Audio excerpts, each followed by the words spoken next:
How nice. We're good? Hi, everybody. Thank you. I am Tony Gale. I'm a Sony Artisan of Imagery. Thanks, Sony. Thanks, Adorama. Thanks, Seth. Thanks, Teresa. So today I'm going to be going over portraits with speedlights, or small flash, or camera flash, depending. I feel like speedlight is sort of a term that we used to use that the whippersnappers today don't know. But it's, you know, the flash that goes on your camera. So if anybody has questions, please speak up. I will do my best to answer them. If I don't know the answer, then I'll say I don't know, and here's my best guess. All right. And Ellie, this is Ellie, our model. Hi, Ellie. All right. So to start with, we're just going to turn on the flash on TTL. We just had a conversation about this before we got started, about TTL versus manual and all that. I'll also, just because I'm excited, because it hasn't even been released yet, but they announced it last week. This is the new Sony 50 to 150 f2, which I'm very excited about. This is the very first time I'm using it. They just sent me a loaner yesterday. All right, so to start with, I'm going to do the most uninteresting thing and just do that. Here comes a picture. So we have a couple of things here with the world's best picture, right? I think we're done, right? This is how you take a picture, a portrait with a speedlight. You just point it at the person, you go click. This was shot in TTL. TTL is through the lens. For a little while, people said ETTL with digital. Nobody does anymore. I don't know why.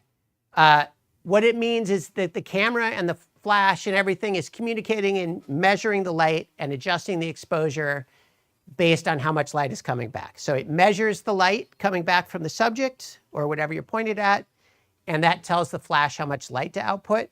It does that by doing a pre-flash and then the real flash. Usually no one notices that there's a pre-flash. There are times when it really matters. It matters a lot if you're trying to sync other strobes with an optical system where it sees the flash and it fires. So if you have old school speedotrons with a optical receiver plugged into them, they fire when they see the flash. So they'll fire when they see the pre-flash, which means they'll fire before the actual camera flash, so it will look like they didn't work. Additionally, TTL, also it's about timing, right? So if you were jumping and I hit the shutter at the peak of the jump in TTL, I'm going to capture just after the peak because there's a fraction of a second delay. Most of the time you don't see it. There is a little bit of a caveat. I'm a Sony Artisan, and I would be remiss if I didn't mention this.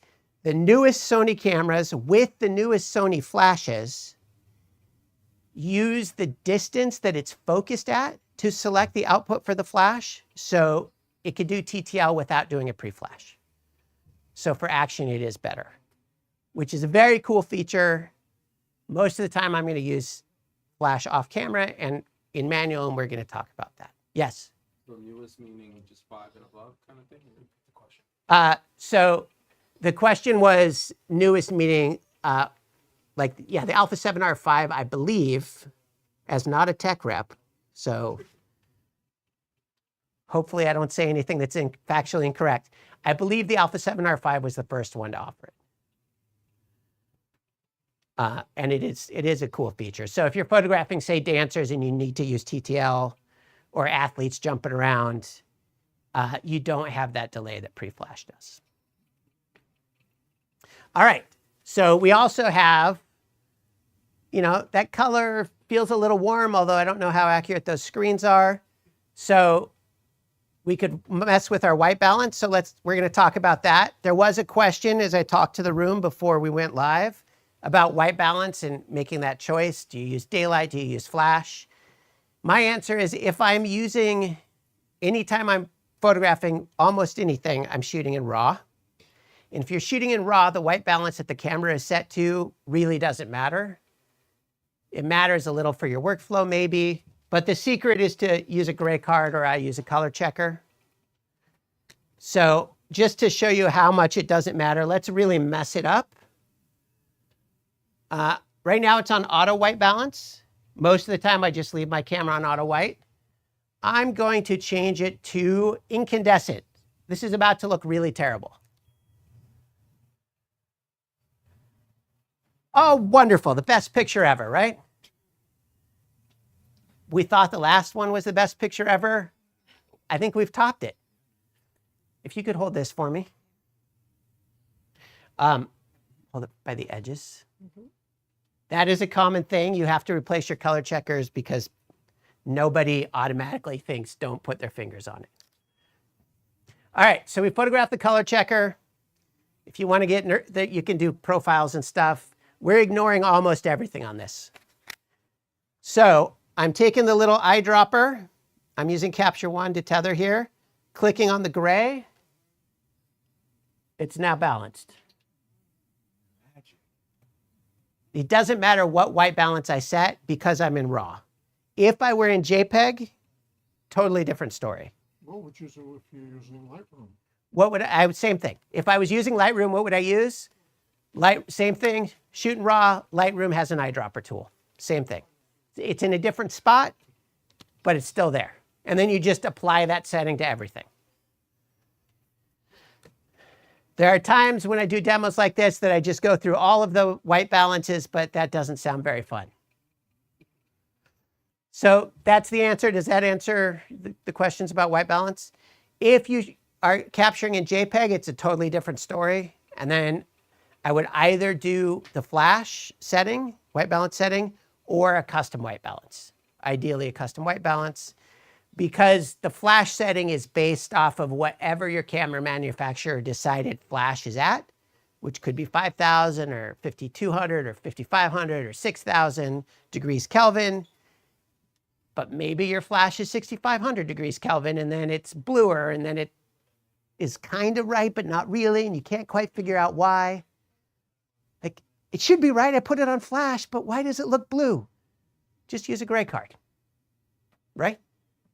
That's what Seth says. Yeah. All right, so we've white balanced, we've done TTL straight at the camera. I don't remember if I mentioned, also TTL is useful if you're photographing events, if you're running around. If I'm gonna photograph you here in the front row, and then I'm gonna photograph you in the back row, TTL is the answer, excuse me, because it's gonna change the output of the flash based on the distance to the subject. If I'm photographing an event, that's constantly changing all the time. Typically, if I'm doing portraits, which is what we're talking about today, I have more control than that. If I have control, I do not want TTL because TTL can change the exposure when your subject moves, even if the distance hasn't changed. So sometimes if they're a little bit to the left or a little bit to the right and it sees more of the background or less of the background, or more of their clothes or less of their clothes or whatever, it can change the amount of light because it doesn't know what it's seeing. It's just measuring light coming back. Does that make sense? So TTL is great, except when it's not. Events, great. Everything else, not my favorite. Now, like anything I say today and anything that any photographer tells you, if you ask 100 photographers, you're gonna get 100 opinions. And if whatever you're doing works for you or works for them, that's great. There are people who shoot TTL all the time in controlled environments. A lot of the more expensive flashes offer it now. ProPhotos do, Broncolors do, Flashpoint I'm sure does. They all offer TTL. There are people who use that all the time. I never do with any of those. But they wouldn't put it in there if people didn't use it. Oh, I am using the Sony Speedlite, so I'm using the HVL F60RM and RM2. Just to show how nerdy I am, HVL stands for Hybrid Video Light. F is flash, 60 is the guide number in meters, R is for radio, M is for multi-interface shoot. If you use Sony or any brand and you're gonna buy a new Speedlight, buy a Speedlight with a built-in radio. Everybody used to use an optical system to use off-camera flash. It had to be line of sight. If you were in the sun, it didn't work that great. No, anything you buy, make sure it's newish and has a radio built in. Just don't buy something that's, yes. I haven't seen it for Sony, but I've seen it for some of the other brands like Westcott, where the head is actually round. Is there a preference? Or So the question is the round head like Westcott has, I think some Godox have, a lot of the professional lights around, like Profotos, round reflectors, brown color, round reflectors. Is there a preference? To be honest, in my opinion, I just don't think it matters that much. There are people who will die on that hill and tell you it matters more than anything. And that don't know what I'm talking about. Somebody right now is typing a comment. This guy. I'm going to wait till I get home. Right, well, I appreciate that. In theory, it could matter a little, but to be honest, something that's this big and square-ish and this big and roundish, I don't feel like you see the difference that much. But reasonable minds can disagree. Certainly, it's a selling point that people use. All right, so we've used TTL. We pointed it directly at the person. I think we can agree it looks like somebody used an on-camera flash. It looks like a picture from the early 2000s. Maybe a nice one. Every 20 years, fashion does on-camera flash, and then it fades away, and then it comes back. I don't love it. I don't love on-camera flash. So we're going to start. Where'd the pizza box go? Oh, you want to do that? Yeah. We're going to start with the simplest ways to modify the light to make it better. And then we'll get into more complicated ways. All right. So this is Seth Miranda's Brooklyn reflector. Has everyone seen this before? The pizza box reflector. Invented by our friend Seth over here. All right. So here's one of the easiest things you can do. Your flash, depending on what you have, probably does this. Even the 90% of even the old ones will do this. So now we're going to try this. We're still in TTL. So let's look. Let's compare. a little bit farther from the flash? We're going to talk about that. So you can see there is some difference. If you look at the shadow under her chin, the angle changed a little, but it's not dramatically different. Does anybody know why? Seth did, but does anybody else? The light spreads. Yes, it's because of the spread of the light. Because if you hold this right here, like that again, it's slightly bigger than the Speedlight. And what we're trying to do is get it much bigger. Because a bigger light source is a softer light source. All other things being equal, distance matters and all that. Make sense to everybody? So we're going to try this. That might be too far. We'll see. It's less of a difference than I expected, but there is a difference. You can also see that there's a difference between the background and the subject. So now we're going to try even bigger. Oh, we got a big one.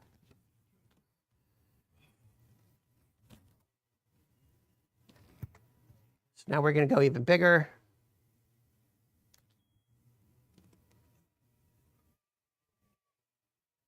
Wow, not much less of a difference than I would have. Maybe I am. So we're going to try, because this should have been more different. Because it's, the flash head is backwards. So the flash head is backwards and bouncing into this. That should have been much softer than that. And it is softer. If you look, so yeah, but you can still see. If you look at the, whoops. I just messed up the white balance because I hadn't clicked off the eyedropper. So if you look at the shadow under her chin there, you can see on the bottom one, the shadow is softer than on the top one. So the bottom one was with the reflector. it is far enough away and not big enough to make as big of a difference as I expected, but it did make a difference. But now I've moved the camera closer. To do apples to apples, we're doing direct again.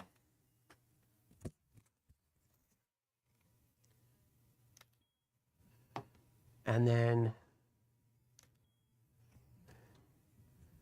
so now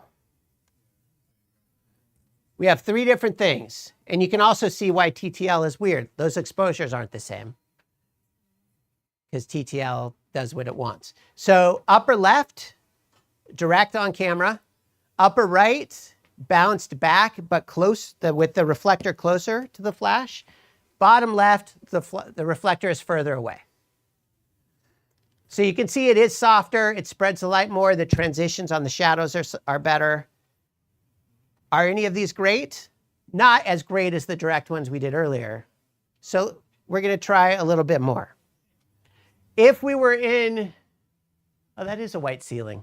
So one thing people like to do is use a white ceiling sometimes. The problem often is that you get raccoon eyes. We're going to see if we got them. Yeah, you get raccoon eyes. So the light is nice and soft, but it's coming directly down. And so it looks like it's a horror movie now. It's Seth's thing. We'll just add some makeup and you're... So what I think is more interesting than any of these things is let's change the direction so it's not coming from where the camera is as much.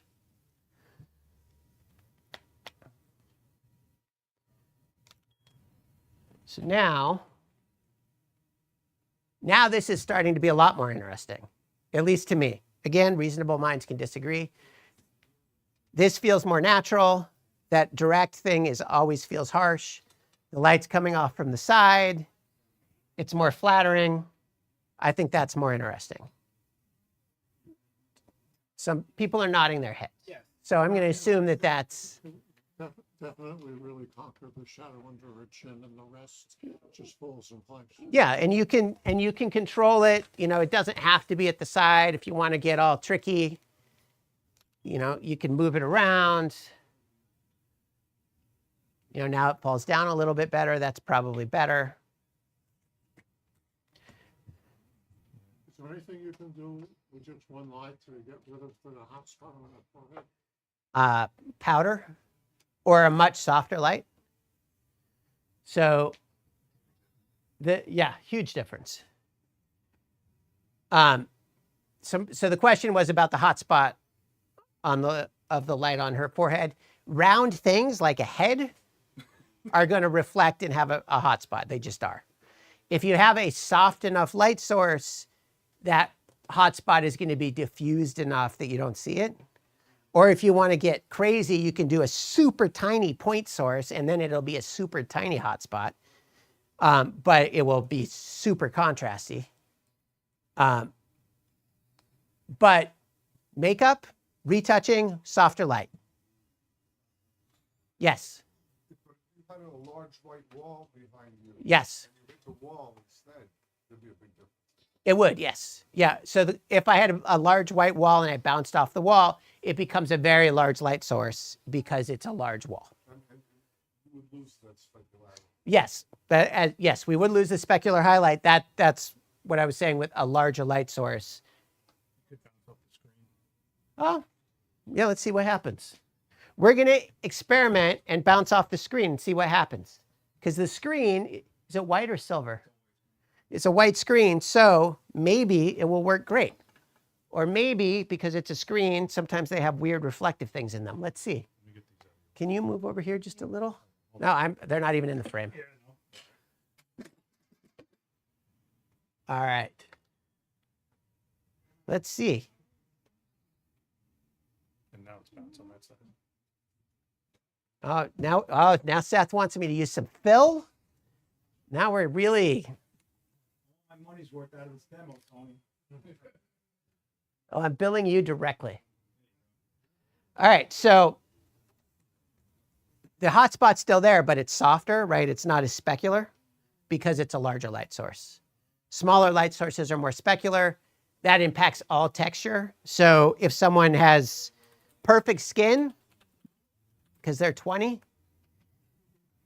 although even 20-year-olds, then the light doesn't matter so much. If you're a real person, a soft light source is generally more flattering for the skin because it doesn't show texture as much. All right. That's all on camera. I'm going to show you one other on camera thing just because I think it's fun, and then we're going to move to better stuff. So, you know what? Actually, we're just going to skip it. We're just going to move to the better stuff. The chat is asking, what is a specular highlight? Oh, what is a specular highlight? So, this is an example. Those of you in the chat didn't hear this part where I said there are going to be things that I skip that maybe I shouldn't. A specular highlight is generally, it's a smaller highlight that is brighter. I think that's how I would describe it. Hopefully that makes sense. So a larger highlight that is will tend to be not as bright and smoother. A smaller highlight will be brighter and stand out more. And they tend to be the actual light source itself reflecting, like you're seeing Yes. the actual light source. And Seth said it's generally the actual light, you know, the sun, your light. The light bouncing off of a white wall is never going to be a specular highlight. It's too soft.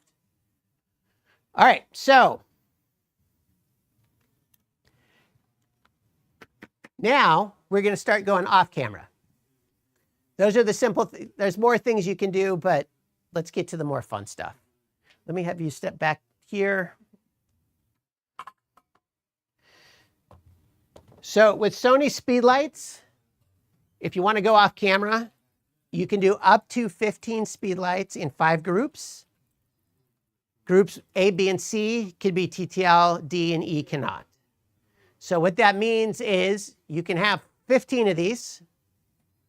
You can divide them into up to 5 different groups that are controlled separately. So 3 lights in A, 3 lights in B, 3 lights in C, for example. If I change the power on A, all of the lights power change. If I change it in B, everything in B changes. If I change it in C, everything in C changes. So I have never used 15 Speedlights in 5 groups. I don't have 15 Speedlights. I think I have 6, maybe 7. Yeah. So I don't know anyone who's used 15 Speedlights, at least that I'm aware of, but you could. And then the TTL part is if for some reason you wanted to use 6 Speedlights in TTL all over the place, they would have to be in groups A, B, and C with Sony. D and E, only manual. Does that make sense? Kinda? All right, so we're gonna start here. We've got our lovely C stands.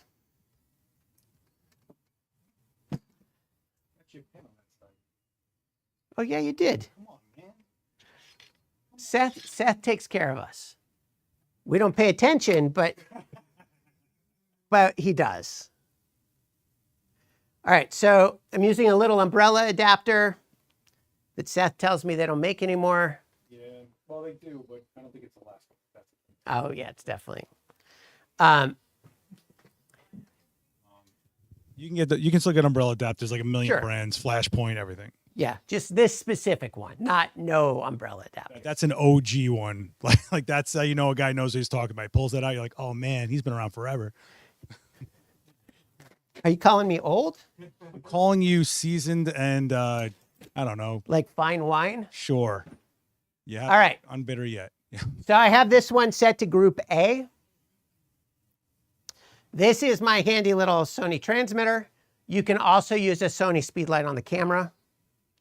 You can't use 2 different brands of Speedlights to communicate with one another. There may be something that has an optical receiver built in, and then maybe you could. But yeah, not TTL and not changing the power from the camera. So I'm going to put this on the camera. I'm going to do a quick test just to make sure everything is working. It should be, but one never knows. All right, that exposure is almost definitely not right because I didn't test anything. I was just making sure everything was firing. So now let's see what that light is. This is on manual now. That's currently 8th power. I did bring a meter, but I'm just going to turn the power down.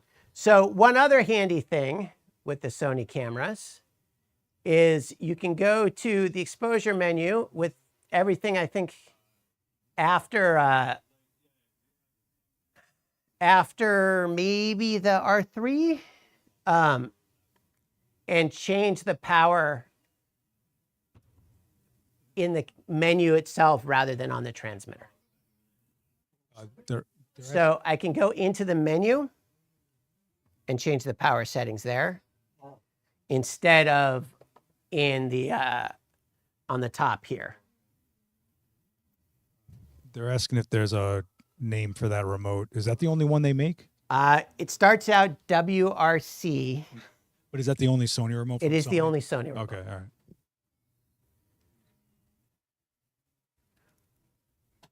All right, and I was actually on full power, not 8th power.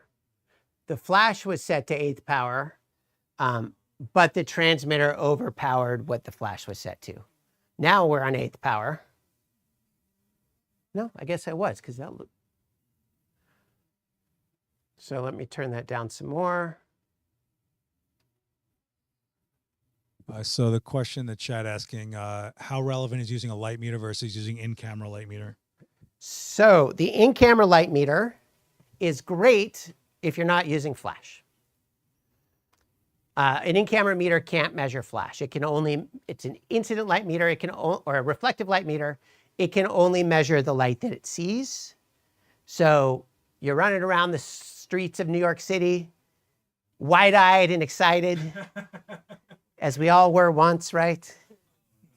You're running around, you're just pointing your camera at different things. The in-camera meter is great.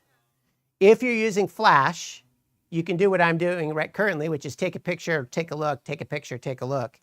That's not really the right way to do it. The right way is to use a meter. Because the meter can measure, a flash meter at least, can measure the output of the, all right, I'm just going to do it the right way. I'm going to take this off. I'm going to do it the right way. I've been shamed. I feel ashamed anyway. So this is a light meter. It's a Sekonic 308XU. I only know that because it says it on the back. But the very, very first light flash meter I had was a Sekonic 308B in 1997.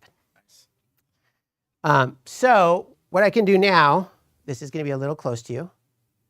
One thing I like to do when I'm photographing people, if I get anywhere near their space, I want to communicate what's happening. Because we only met an hour ago, not everybody wants you to be all up in their space. Because, you know, people have boundaries. They have whatever it is. It's not our job to tell them they're wrong because they probably aren't. They're probably right and we're wrong if we're making them uncomfortable by getting too close. And even if we're not wrong, we're still wrong because our subject and how they feel is important. How we feel, not so relevant. If our subject isn't comfortable, we're not getting a good picture. Plus, it's just be a good person. Don't make the person uncomfortable. Anyway, so this is going to be close to you. So I'm putting it at the light.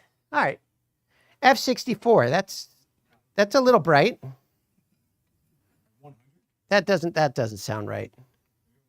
160. 45.8. No, that doesn't feel right at all. All right, I was trying to do it right, and now that 160. Oh, that's the ISO. Yeah. So I think the meter's. You want to try this one? Yeah, let's try a different meter. There's no way at 1/28th power that that's f45. You're on flash corded though. Does that matter? I just changed it because I was Okay. trying to do a different. It would matter. That's touchscreen. You know the new tool the kids do. Yeah, I have the fancy one that'll measure flash duration. Yeah. All right, so let's try this one. Yeah, F8. Could this be? Oh, was that off? Maybe. Seth may have pointed out something. Let me see. Picture up there change. No, I haven't taken a picture. I'm just metering.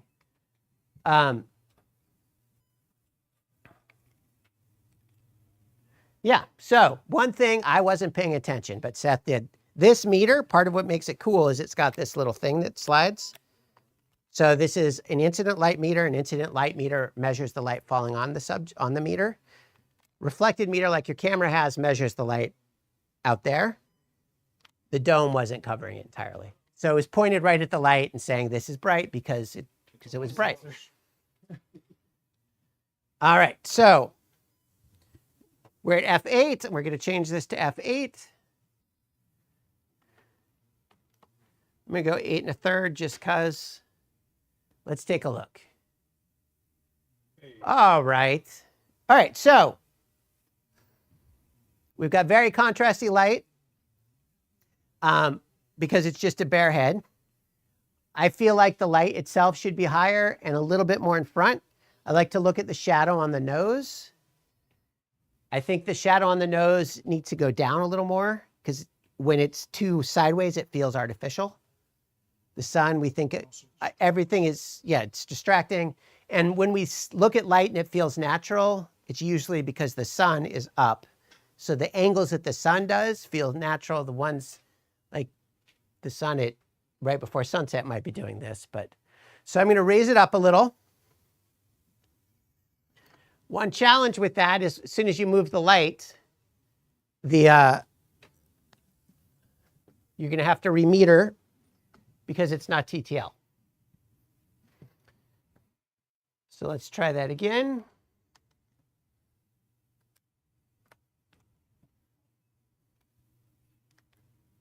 All right, basically the same. So let's see what we've got.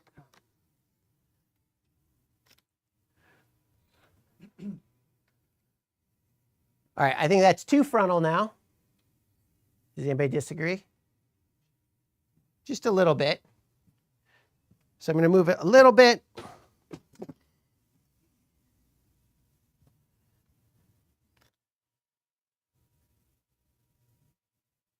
Oh, can you look right at the camera? Thank you. All right, so now we're in the ballpark. The light's too hard, I think. So what can we do about that? We played around with reflectors. We could do that. We could bounce it, but we're going to do something different entirely. While moving it back, moving the light further back makes it harder, not softer. It changes. So think about the sun, for example. The sun is bigger, way bigger than the Earth, right? Yeah. It's 93 million miles away. So because it's 93 million miles away, which is one astronomical unit, it's the only reason I remember. It averages 93 million miles away. Depends on the time of year. Stay away from the comments. I don't know what it is today, but it averages 93 million miles. Because it's so far away, the light is very hard, right? Sunlight is hard because relative to us, it's a very small light source. As the sun, if the sun were to get closer, the light becomes softer. We also burn to a crisp. Yeah. So if I move the light further away, the light gets harder. Now, you also have the fall off is less dramatic because of the inverse square law. We're not going to get into the inverse square law right now. We can talk about the inverse square law and flash duration and all that stuff another time. So what we're going to do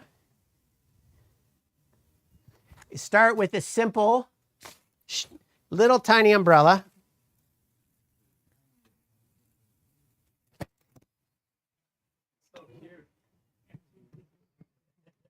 How do I look? Get some tassels. So one thing I'm using this as a shoot through. So umbrellas are umbrellas are either shoot through or bounce. I never use shoot through. I just don't. Today I am. So shoot through, now there's a thing between the light and our subject. So we have to meter again, because that definitely impacted the amount of light. Anyone want to guess how much? We'll see. I'm going to guess a stop and a half. One.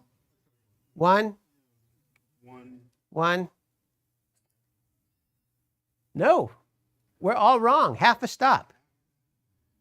That's if that is true, which I don't trust this meter anymore. If that is true, that is a pretty light fabric. So let's see.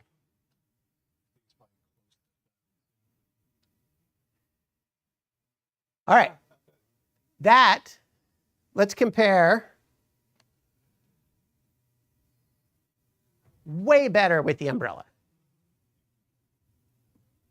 Better being subjective, and some people like things that I don't, so that's okay. It keeps the world interesting.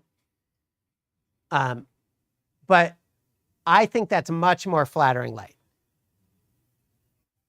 And that's 24-inch. It's softer, and the shadow from her jaw and chin is much less pronounced. Yes, it is softer, and the shadow is the transition of the shadow is softer. We can agree on that, I think. But let's go more.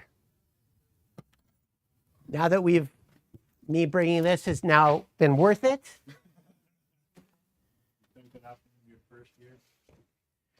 It came with I think it came with a Totolite kit. Oh, no way, that totally. No, I'd never used it. It's Tota, look. That probably came with that. Lowell umbrella instructions. We're getting nerdy about lights. Well, Lowell is New York. Yeah, and they're only hot lights. Yeah, there's no way this would have. All right, so this is a much larger umbrella. And we'll see how everything does if I tightened everything well.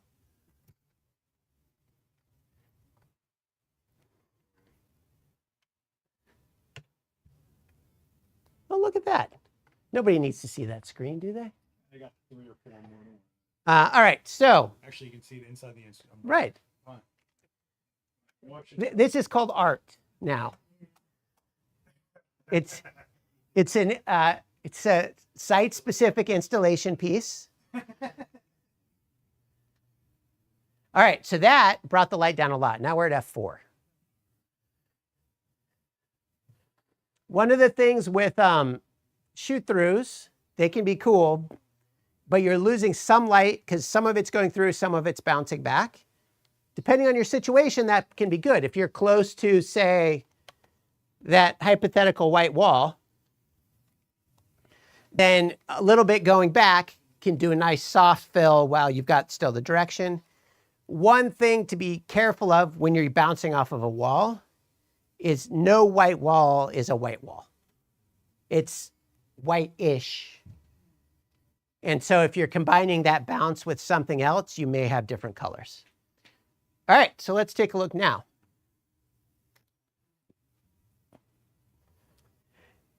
And for those of you who are curious, what I'm doing is just changing the exposure on the camera.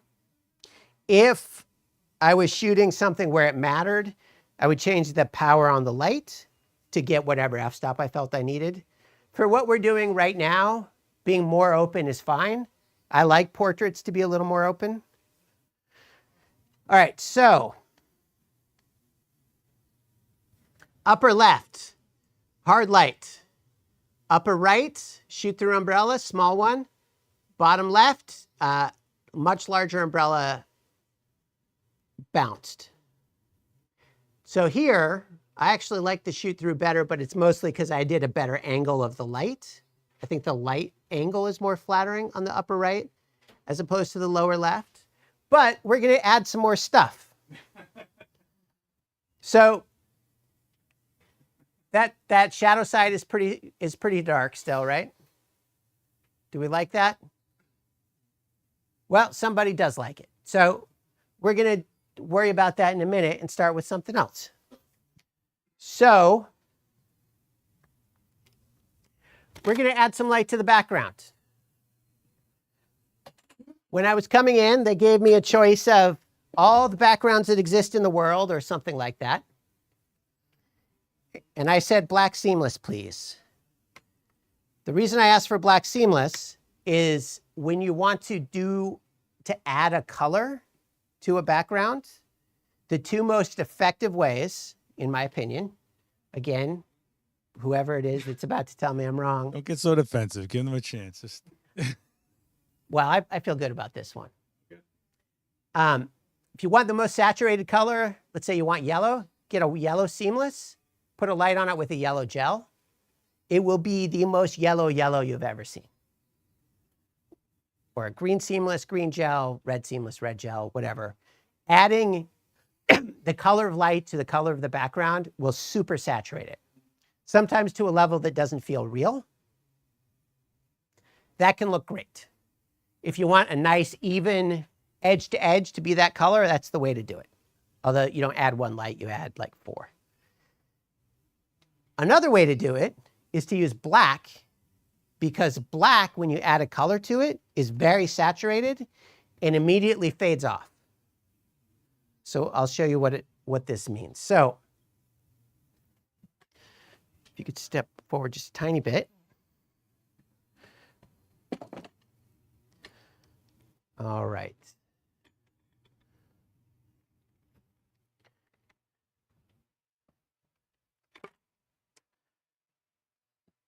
What color would you like me to use? Pick a color, any color. It would be able to magenta purplish color. This one? That one there. All right, we're going with this.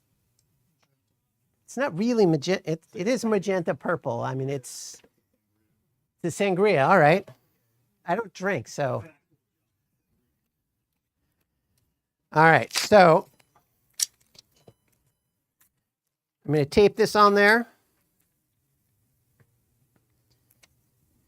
So gels are basically a special kind of plastic that is designed to go in front of lights. Something like a flash, it's going to be fine. If you put it on a hot light, which to be honest, nobody uses anymore, but an old school hot light, it's going to melt and burn. So you have to have it separated enough from the bulb. Because everybody's using LEDs now, some of which will do whatever color you want, it becomes more of a moot point. So they're asking, what if this was gray? It would not work as well. So if you were using a gray background, you know, if it was a very dark gray, it would work better. But part of the reason black works so well is it's only showing the color that's hitting it, and it's just not reflecting anything else. Does that make sense? All right, so I didn't meter this. I just want to see if I have the light in the right spot. Whoops, and I accidentally turned on silent shutter. That's why it's really dark. All right, so I think it's a little bit hot, but pretty good. So I'm going to turn it down just a little bit. This is group B. While Tony's doing that, you guys in the chat can hit like for the guy. He's sweating for you. He's getting defensive in front of you. Like, hit like for the guy. I'm going to go home and cry. I got to hold him later. It's a whole thing. Yeah, it's all right. So this is what adding color to black does, which I think is pretty cool. Adding, if it was white or gray or whatever, I think everyone, when they're starting lighting, gets a white seamless or a white background, and they put a gel on it, and they're like, this is going to be awesome. And then they're like, what happens? I can sort of see that there's some purplish there if I squint, because it just reflects everything. The black, because it's absorbing light, is only reflecting stuff that's hitting it enough to sort of overwhelm that. So black is a great background for color. Because black is the absence of color and white is all colors. Yes, because black is the absence of color and white is all colors. Excuse me. All right, so we've added some purplish. I feel pretty good about where it's positioned. Maybe, now I like seeing the black at the bottom so that you've got that transition. I'm gonna move it a little closer to the background so we get a little bit more of a halo. And then we'll see where we're at.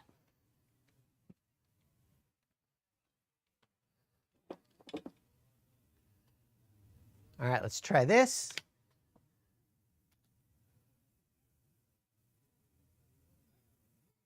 All right, see, I like that more. What you guys like? Close, the newer one? All right, we agree. I don't have to tell you you're wrong. It's great. All right, but I still feel like we need something more. So I was going to add a fill light, but I think instead let's do what do you think of an edge light? All right, I got some thumbs up. What is the benefit of an edge over a reflector? So an edge light creates a highlight on the edge to help separate it from the background. Adding in a reflector fills in the entire thing. But we can try both and see what happens. So this light, because it was on the camera, hasn't been paired yet. So I'm going to pair it real quick.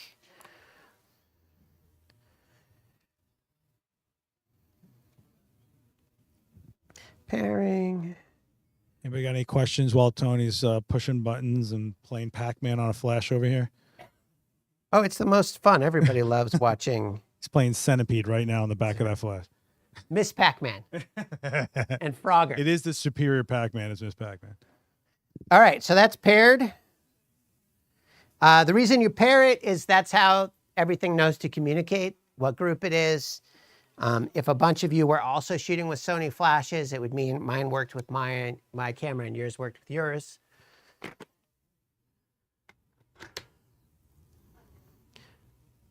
So edge lights can be very overdone. So we'll see how it looks. But I think it's one of those things that many of us, when we start doing, boy, the shouting, I told you I'd start shouting and it's, well, hopefully I'll find it. Hopefully I'll find my voice after I lose it. Edge lights can be overdone, but we're going to try it and see.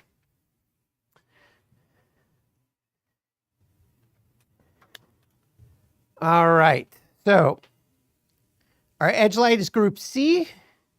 We're going to turn it way down. We're turning it way down because a little goes a long way with edge lights. Let's see where we're at.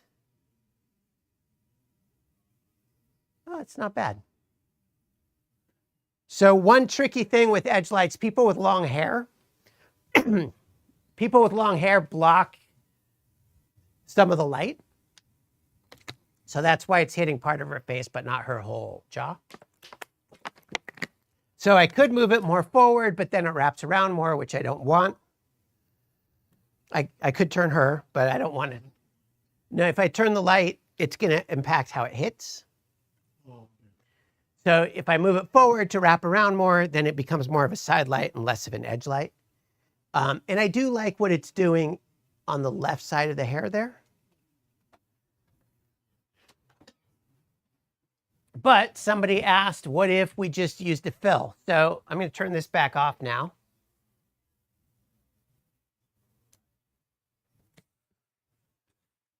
You're doing great.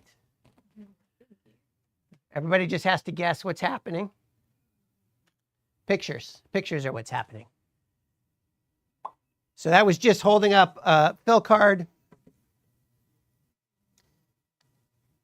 Fill card edge light. The fill card, which can be great, can be harder to control. I think that's too much fill, for example. Wait, what was the, oh, with no. Seth has a good point that I should show you all three.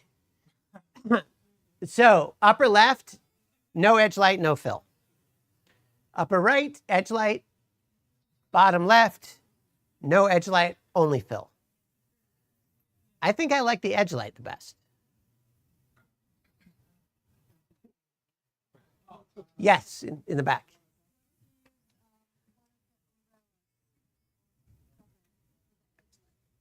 So if I used an umbrella on the edge light, so I could, we can take a look. The challenge is if the edge light gets too big, then it wraps around more. And if it wraps around more, then it's less of an edge light, more of just a side light. But let's take a look. I'm going to use the little one because it's here, and I know that I don't want a bigger one. Maybe it'll be awesome. The number of times I've been sure something wouldn't work and then been surprised is it, not nothing. Although sometimes I'm sure things won't work and they don't. It's mostly when a client tells you, oh, try this, and you're like, oh, come on, that's really, we don't have time for this. It's not going to work. You don't say, oh, come on, to a client. You nicely explain why you should just do something else. And then every once in a while, you're like, oh, no, they were right. They were right. Plus, if they're the client, they are the ones writing the check, so they're right anyway. All right, so upper right is the bare head with the edge light. Bottom is the umbrella with the edge light. I have not changed the power.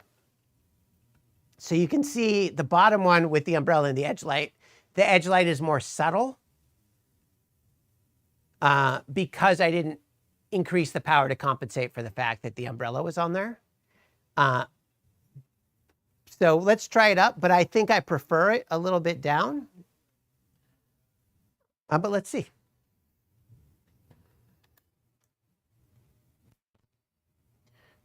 So I'm turning it up 2/3 of a stop. Speedlites, for reasons that make sense to some engineer 50 years ago, go in 1/3 of a stop, and you typically start at 1:1 is full power, then 1/2 plus 2/3, then plus 1/3, then 1/2, then quarter plus 2/3, plus 1/3, then 1/4, or minus 1/3. It made sense to somebody at some time. But it's also just not simple thirds. It's the fractions. It's really, all right. So upper left, bare speed light, just pointed right at him. Right, Ellie, right? I'm never sure that I remember people's names. Upper right, your suggestion of the umbrella. We use the small shoot through. It wraps around more, but because we didn't change the power, it's not quite as bright. I think a little too subtle. So then we've added a little bit more light, changed the power on the bottom left, which I think is better. And in part because I think that the upper left one was too bright in general. I think the bottom left one is the best of these three. It's the one I like the best. So the umbrella worked. Good idea. A bigger umbrella would have been a thing, but. All right, any questions about that? Yes. So you metered when you set up the big light, but then you didn't meter again. Is there a point after you start adding all these lights that you need to meter again? You should always meter with everything. Mostly it's just being expedient. The advantage of metering is that you understand what the relationships between everything is. So if you're not going to meter, one light is the time to not meter because it's too bright or too dark and you adjust it. Once you start adding more lights, you do want to meter because you need to know what the relationship is. It can be hard to look at your fill light. You can say it's too much or not enough, but if you understand the main is f8, the fill is 5/6, that's too flat, let's try f4, you can control it more easily. It's also, if you're ever in a situation where you may have to duplicate things, like it is not uncommon for a client to call me. We need you to come in on Tuesday, do some headshots or some executive portraits or whatever. And then 3 months later, they want me to come back and do the exact same thing I did. If I don't know what I did, it's a lot harder to match it. I've been doing it a long time. I last had a regular job in 1997, but there were years of photo assisting. where you learn a ton. So I can usually figure out, if somebody shows me something, I can make it look pretty much like that. But instead of spending an hour trying to figure out how I made it look like that, if I just have notes, the main was f8, the fill was 4.5, the background light was 16 or whatever. It wouldn't be 16 if the main was 8. That would be, then you're gonna get wrap and anyway. That's a situation where knowing what everything is really, and take lots of pictures of your set, make, know what the distances are. Tape measure's handy. All right, any other questions? I'm just noticing it's 5:55 already. Does anybody else, is there anything else anybody would like to see? Do you feel like this was helpful? Is there something we're missing? Yes. Is there a difference between an umbrella and a softbox? Yes, but the difference between the umbrella and the softbox, there's differences between different umbrellas, different softboxes. So a softbox, typically, but not always, the light is pointing towards the diffusion, towards the front. Sometimes there's a baffle and then the outer diffusion. An umbrella, it's typically pointing away from the front.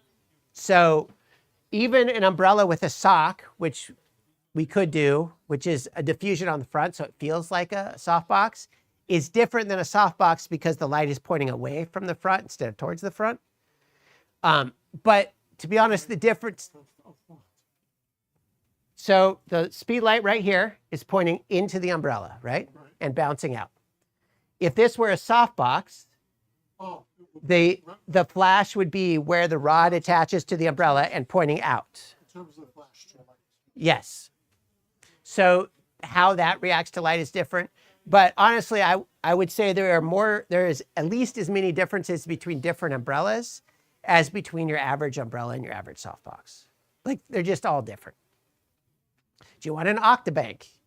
It's got 8 sides, so it's shaped more like an umbrella. Do you want something like the Ellen Chrome 7-footer where it is indirect? Like, yeah, the light motive, there's so many differences. What I use more than anything right now is a 5-foot umbrella with a sock.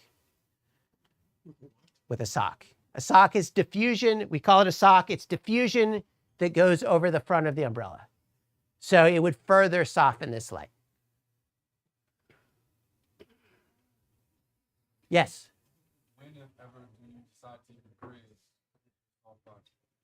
When I need to control the spill. So when would I use grids with my softboxes? When I need to control the spill. Grids or egg crates, if you're old school. Like we have here, as Seth just pointed out, control the spill of the light, so they change it so it doesn't spread out as much. So you can control what it's hitting more. There are times, especially on a bigger set, where that's very important. In a situation like this, I'm tight on my subject. Everything around you're not really seeing and isn't relevant, so a grid is less likely to be useful. On the other hand, if I was shooting wide and I didn't want everything else lit up, then a grid could be very useful. Does that answer your question? what's the difference between the way it spreads, it goes out between an umbrella and a softbox? What's the difference between how the spread is on an umbrella and a softbox? Umbrellas tend to be a broader spread because of how open it is and because it's a shallow thing. So the parabola spreads light out more. But there's also deep softboxes, deep umbrellas, shallow softboxes, shallow umbrellas. There's just so much variation that saying anything as this is the case all the time would be a mistake. I think somebody else had a question back. Yes. What do you thought about the on flash modifiers, like on flashes they have like a little screen? Oh, when you're doing on camera flash? So what are my thoughts on modifiers for on camera flash? My thoughts are, for some people, they work great. In my experience, for the most part, the ones I have tried, and the world of modifiers for on-camera flash, There's probably 100 SKUs in this store at least. I have not tried 100 different things. The stuff I have tried did not make enough of a difference for me to justify how much more I went through batteries because I had to put out more power. Because when something changes the size of the front of your flash from this to this, it makes a difference, but it's not enough of a difference to justify the cost. The cost in output, not the cost in, $40. Does that make sense? That said, there are people who swear by them and people who shoot events every day and think they're the best thing ever and that it totally works for them. And if that's true, if it works for them, fantastic. For me, I haven't felt like any of them were really worth it. Yes? Have I ever mixed Speedlight and continuous light on sets? I have. It's just like mixing Speedlight or any kind of flash. I'm more likely to do that outside using Speedlights and then continuous light being the sun. But yeah, you absolutely can. If you're mixing flash or Speedlights and continuous light, the key is to remember that your f-stop controls both of them. Your shutter speed is only controlling the continuous light. Like if my sync speed is 2/50th of a second and I go to 1/25th of a second, for the most part, like in this environment, you would see no difference in the exposure. Outside in the sun, you would. But if I had a continuous light on there and I go from 250 to 125, you're going to see a difference. If you want to get super crazy, the Sony Alpha 9 III with its global shutter, I've shot at 32,000th of a second outside with flash. And it's great because you can really control how much, full sun, 32,000th of a second, f2.8, shallow depth of field, and it's still not too bright in the background. It's awesome. All right, any other questions? Any other questions from? All right, thanks everybody.